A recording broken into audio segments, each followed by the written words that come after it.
Happy Sunday, y'all, and welcome to the Gaily News, your daily dose of fabulous and unapologetic LGBTQ truth, served with a side of revolutionary shade. I'm Elliot Bright, and even though America's 250th birthday party is winding down, we're not done celebrating the queer icons who helped make independence possible back in the 1700s. Let's talk about the real trailblazers who fought, drilled, preached, and loved their way into history. Because our community didn't just witness the birth of this country, we helped deliver it. Here are 5 stories proving we've always been here, always been essential, and always been extra. Our first story stars the ultimate military daddy, Baron Friedrich Wilhelm von Steuben. This Prussian officer, forced out of Europe over rumors of his homosexuality, arrived in America thanks to Benjamin Franklin's recommendation to George Washington. At Valley Forge in the brutal winter of 1777 to 78, von Steuben took one look at the starving, undisciplined Continental Army and got to work. He wrote the drill manual that professionalized the troops, taught European tactics, and turned ragtag rebels into a fighting force capable of beating the British.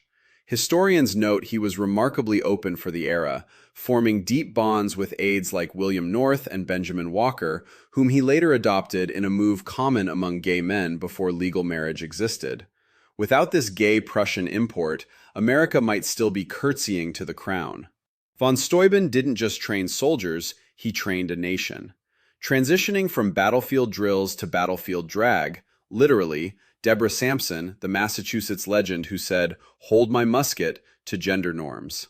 Born in 1760, Sampson disguised herself as a man named Robert Shirtliff and enlisted in the Continental Army in 1782. She fought in several skirmishes, took a bayonet wound to the thigh, which she treated herself to avoid discovery, and served with distinction for over a year before a fever finally outed her in Philadelphia. After the war, she received a pension for her service, the first woman to do so, and toured as a speaker. Sampson wasn't just a soldier, she was a gender-bending revolutionary who proved that queer and non-conforming people have always been willing to bleed for freedom. Keeping the revolutionary energy flowing, entered Jemima Wilkinson, better known as the Public Universal Friend. In 1776, after a severe illness, this Rhode Island-born visionary declared that Jemima had died and they had been reborn as a genderless prophet sent by God. Rejecting all pronouns and binary roles, the Friend preached tolerance, equality, and spiritual freedom across New England, building a devoted following called the Society of Universal Friends. During the exact years America was declaring independence, this non-binary preacher was out here creating their own radical vision of liberty. In an era of revolution, the Friend reminded everyone that personal transformation and defiance of norms were as American as apple pie, or at least as revolutionary. Now for a story that's equal parts tragic and defiant, Lieutenant Frederick Gotthold Ensslin. In March 1778, this Continental Army officer became the first known U.S. soldier court-martialed for attempting to commit sodomy with another soldier. The records from Valley Forge show he was drummed out of the Army in disgrace. While the details are sparse and the punishment harsh, Enslin's case proves that queer soldiers were present from the very beginning of America's fight for freedom, risking everything on the battlefield only to face persecution within their own ranks.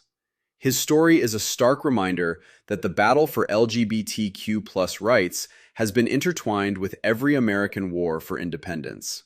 And finally, the juicy fairy tale that still makes historians blush and fans swoon: Alexander Hamilton and John Laurens. These two young aides to Washington, Hamilton the ambitious strategist from the Caribbean, Laurens the fiery South Carolina abolitionist, shared a correspondence so passionately intense it reads like a romance novel. In letters from 1779, Hamilton wrote things like, "I wish, my dear Laurens, it might be in my power, by action rather than words, to convince you that I love you," and expressed jealous longing when apart. Laurens called Hamilton "my dear." While some call it deep, romantic friendship, typical of the era, many scholars see clear queer undertones in their emotional and physical closeness. Whether full love affair or profound bond, Their relationship adds serious sparkle to the founding narrative and reminds us that even the most celebrated founders had complicated, queer-adjacent hearts. Whew, darlings, what a roster of revolutionary queers. Thank you for tuning in to this special history-packed edition of the Gaily News. Stay fierce, stay proud, and come back tomorrow for more unapologetic truth. This is Elliot Bright signing off. Now go make some history of your own, my loves.